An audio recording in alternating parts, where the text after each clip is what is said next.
అలాగే ఇందాక మీరు మాట్లాడేటప్పుడు అంటే ఈ పెస్టిసైడ్స్ ఉన్న ఫుడ్ తీసుకోవటం వల్ల ఎక్కువగా వచ్చే అవకాశాలు ఉన్నాయని చెప్పారు. అట్ ద సేమ్ టైం ఇప్పుడున్న సమాజం పరిస్థితుల్లో ఫారిన్ కల్చర్ని అడాప్ట్ చేసుకుంటున్నప్పుడు కొంతమంది స్త్రీలు కూడా స్మోకింగ్ కానివ్వండి, డ్రింకింగ్ ఇలాంటివి కూడా చేస్తున్నారు. సో అవి కూడా బ్రెస్ట్ క్యాన్సర్కి కారణాలు అవుతాయి. 100% స్మోకింగ్, ఆల్కహాల్ ఇవన్నీ కూడాను బ్రెస్ట్ క్యాన్సర్ అని కాదు, అన్ని క్యాన్సర్స్కి కూడాను రిస్క్ ఫ్యాక్టర్స్. వాటితో పాటు ఈవెన్ బ్రెస్ట్ క్యాన్సర్ కూడాను వచ్చేసాయి దానికి అవకాశం ఉంది.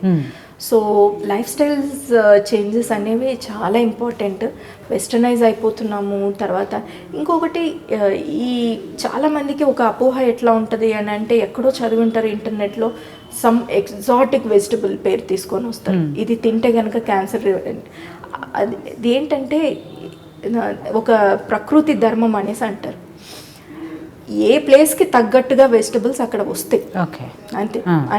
అలాగనేసి పోయి ఎక్కడో సూపర్ మార్కెట్లో 200-300 రూపాయలు కేజీలు పెట్టి కొనుక్కొని అవి తినేసి నాకు క్యాన్సర్ రాదులే అనేసి మనము స్మోక్ చేసి డ్రింక్ చేస్తే కనుక మటుకు అది మనకి ఏ రకంగా కూడాను ప్రొటెక్షన్ ఇవ్వదు. సో మీ దగ్గరలో ఉన్న ప్లేస్లో మీకేవి పండుతున్నాయో ఈ కాలానికి తగ్గట్టు, మామిడి పండు కాలంలో మామిడి పండు తినండి, కస్టర్డ్ యాపిల్ ఉన్న టైంలో కస్టర్డ్ యాపిల్ తినండి.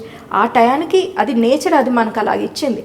ఈ టైంలో ఈ ఫ్రూట్ తింటే కనుక మనకు మంచిది కాబట్టి ఆ నేచర్ ఆ టైంకి అలా వచ్చింది. దానికి సైంటిఫిక్ రీజన్ అంటూ ఏమీ లేదు మనకు.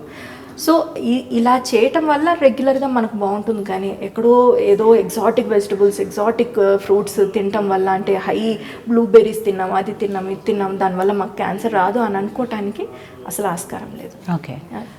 ఆధునిక జీవితం, అనారోగ్య సమస్యలు, ప్రతి ఒక్కరికి ఏదో ఒక తెలియని సమస్య. చిన్న చిన్న చిట్కాలతో మంచి ఆరోగ్యాన్ని మీ సొంతం చేసుకుందాం అనుకుంటున్నారా?